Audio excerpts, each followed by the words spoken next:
দিনাজপুরের বীরগঞ্জে আত্রাই নদীর ভয়াবহ ভাঙন কবলিত এলাকা পরিদর্শন করেছেন দিনাজপুর ১ আসনের সংসদ সদস্য আলহাজ মোহাম্মদ মঞ্জুরুল ইসলাম। উপজেলার ৪ নম্বর পাল্টাপুর ইউনিয়নের মধুবনপুর গ্রামে ভাঙন এলাকা পরিদর্শন করেন তিনি। পরিদর্শনকালে তিনি নদী ভাঙনে ক্ষতিগ্রস্ত এলাকা ঘুরে দেখেন এবং ক্ষতিগ্রস্ত পরিবার ও স্থানীয় বাসিন্দাদের সঙ্গে কথা বলে তাদের দুর্ভোগের কথা শোনেন।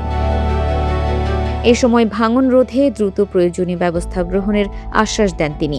এ সময় উপস্থিত ছিলেন পাল্টাপুর ইউনিয়ন বিএনপির সভাপতি ও ইউনিয়ন পরিষদের চেয়ারম্যান তৌহিদুল ইসলাম, দিনাজপুর জেলা বিএনপির উপদেষ্টা মোহাম্মদ রেজওয়ানুল ইসলাম রিজু, উপজেলা স্বেচ্ছাসেবক দলের আহ্বায়ক আশরাফুদ্দৌলা খান বাবু, উপজেলা যুব দলের সদস্য সচিব তানভীর চৌধুরী, উপজেলা বিএনপির ছাত্র বিষয়ক সম্পাদক শাহজাহান সিরাজ শিপন, উপজেলা যুব দলের সিনিয়র যুগ্ম আহ্বায়ক মোহাম্মদ আব্দুল জব্বার সহ ইউনিয়ন ও বিএনপির অঙ্গ সহযোগী সংগঠনের নেতৃবৃন্দ। পাল্টাপুর ইউনিয়ন পরিষদের চেয়ারম্যান তৌহিদুল ইসলাম জানান, আত্রাই নদীর অব্যাহত ভাঙনে ইতিমধ্যে প্রায় ১০০ থেকে ১৫০ একর আবাদি জমি নদীগর্ভে বিলীন হয়েছে।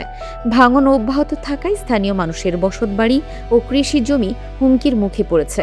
পরিদর্শন শেষে সংসদ সদস্য মোহাম্মদ মঞ্জুরুল ইসলাম বলেন, নদী ভাঙন প্রতিরোধে সংশ্লিষ্ট কর্তৃপক্ষের সঙ্গে আলোচনা হয়েছে। তিনি আশা প্রকাশ করেন, আগামী কিছুদিনের মধ্যে দ্রুত বেগে ভাঙন রোধে প্রয়োজনীয় কাজ শুরু হবে।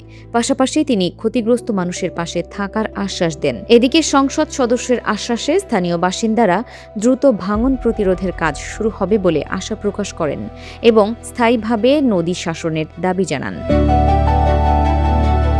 ফারহানা নিজাম, দিনাজপুর টিভি।